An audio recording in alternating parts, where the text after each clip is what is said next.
ಕೊಪ್ಪಳದಲ್ಲಿ ವಿದ್ಯುತ್ ದೀಪದ ವಿಚಾರದಲ್ಲಿ ಧರ್ಮ ದಂಗಲ್ಲೊಂದು ಸೃಷ್ಟಿಯಾಗಿದೆ.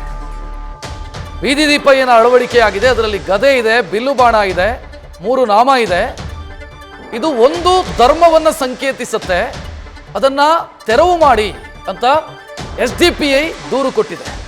ಇದರಿಂದಾಗಿ ಕೋಮು ಸೌಹಾರ್ದತೆಗೆ ಧಕ್ಕೆಯಾಗತ್ತೆ ಅನ್ನೋದು SDPI ಕೊಟ್ಟಿರುವಂಥ ದೂರಿನ ವಿವರ. ತಿರುಪತಿ ನಗರ ಮಾದರಿಯಲ್ಲಿ ದೀಪಕಂಬವನ್ನು ಅಳವಡಿಸಿದ್ರು.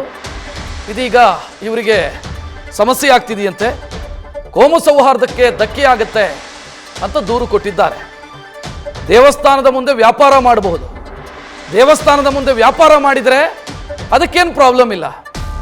ಧರ್ಮಕ್ಕೆ ಅಂದರೆ ವ್ಯಾಪಾರಕ್ಕೆ ಯಾವ ಧರ್ಮ ಅಂತ ಪ್ರಶ್ನೆ ಕೇಳ್ತಾರೆ ಇವರು.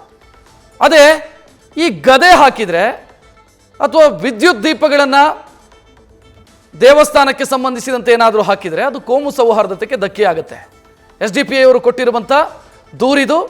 ಇದರಿಂದಾಗಿ ಈ 3 ನಾಮ ಹಾಕಿರೋದ್ರಿಂದ ನಮಗೆ ಸಮಸ್ಯೆ ಆಗ್ತಿದೆ, ಇದನ್ನು ಹಾಕಿದರೆ ಕೋಮು ಸೌಹಾರ್ದತೆಗೆ ಧಕ್ಕೆ ಆಗುತ್ತೆ, ಒಂದು ಧರ್ಮವನ್ನು ಸಂಕೇತಿಸುವಂಥ ವಿಚಾರ ಇದು ಅಂತ ದೂರು ಕೊಟ್ಟಿದ್ದಾರೆ.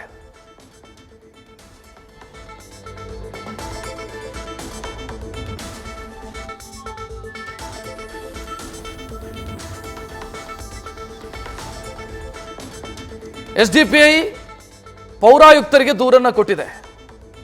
ಈ ದೀಪಗಳನ್ನು ಏನು ಗಮನಿಸ್ತಾ ಇದ್ದೀರಿ, ಅದು ನಗರದ ಸೌಂದರ್ಯಕ್ಕೋಸ್ಕರ ಅಳವಡಿಸಲಾಗಿರುವಂಥ ದೀಪಗಳು.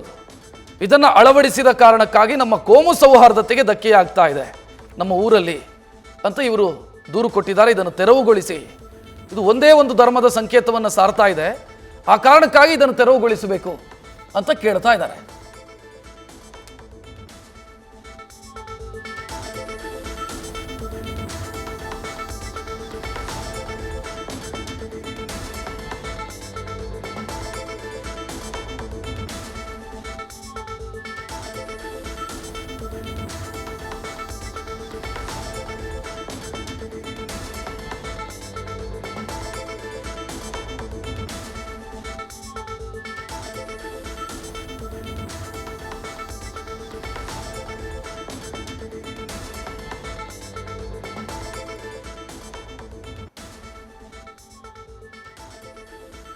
ಈ ಬಗ್ಗೆ ಹೆಚ್ಚಿನ ಡೀಟೇಲ್ ನೀಡೋದಕ್ಕೆ ನಮ್ಮ ಪ್ರತಿನಿಧಿ ರಾಜು ಫೋನ್ ಸಂಪರ್ಕದಲ್ಲಿ.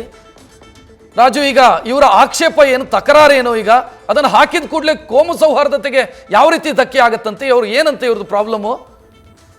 ರಕ್ಷಿತ್, ನಿಜವಾಗ್ಲೂ ಏನಂತಂದ್ರೆ ಈ ಕೊಪ್ಪಳ ಜಿಲ್ಲೆಯಲ್ಲಿರುವಂತ ಗಂಗಾವತಿ ಕ್ಷೇತ್ರ ಏನಂತಂದ್ರೆ ಇದು ಬಹಳ ಸೂಕ್ಷ್ಮವಾದಂತ ಕ್ಷೇತ್ರ. ಯಾಕಂದ್ರೆ ಸಾಮಾನ್ಯವಾಗಿ ಇಲ್ಲಿ ಧರ್ಮದಂಗಲ್ಗೆ ಹೆಸರಾಗಿರುವಂತ ಒಂದು ಕ್ಷೇತ್ರ ಗಂಗಾವತಿ. ಯಾವ್ದಾದ್ರು ಕೊಪ್ಪಳದಲ್ಲಿರುವಂತ ಕ್ಷೇತ್ರ ಅದಂದ್ರೆ ಅದು ಗಂಗಾವತಿ ಕ್ಷೇತ್ರ. ಯಾಕಂದ್ರೆ ಎಲ್ಲಾ ವಿಷಯದಲ್ಲಿ ಏನೇ ಆಗ್ಲಿ ಅದು ಹಿಂದೂ ಮತ್ತು ಮುಸ್ಲಿಮರ ನಡುವೆ ಇಲ್ಲಿ ನಿರಂತರವಾಗಿ ದಂಗಲ್ ಯುದ್ಧ ಇರ್ತದೆ. ಕಾರಣ ಏನಂತಂದ್ರೆ ಈ ಭಾಗದಲ್ಲಿ ಏನು ಒಂದು ಅಂಜನಾದ್ರಿ ಬೆಟ್ಟ ಇದೆ, ಇದು ಇಲ್ಲಿ ಫೇಮಸ್ ಆಗಿರುವಂತ ಒಂದು ಅಂಜನಾದ್ರಿ ಬೆಟ್ಟ. ಇಲ್ಲಿ ಯಾವುದೇ ಧಾರ್ಮಿಕ ವಿಚಾರಗಳು ಬಂದಾಗ ಸಹಜವಾಗಿ ಇಲ್ಲಿ ಸಮುದಾಯಗಳ ನಡುವೆ 2 ಧರ್ಮ ದಂಗಲ್ ನಡೆಯುತ್ತೆ. ಕಾರಣ ಏನಂದ್ರೆ ಈಗ ಜನಾರ್ದನ್ ರೆಡ್ಡಿ ಅವರು ಈ ಕ್ಷೇತ್ರದಲ್ಲಿ ಶಾಸಕರಾದಾಗ ಈ ಗಂಗಾವತಿಯ ಸೌಂದರ್ಯಕರಣಕ್ಕಾಗಿ ಏನು ಇಸ್ಲಾಂಪುರ್ಲಿಂದ ಈ ಜುಲೈ ನಗರವರೆಗೆ ಏನು ಕೆಲವು ವಿದ್ಯುತ್ ದೀಪಗಳ ಕಂಬಗಳನ್ನು ಅಳವಡಿಸಲಾಗಿದೆ.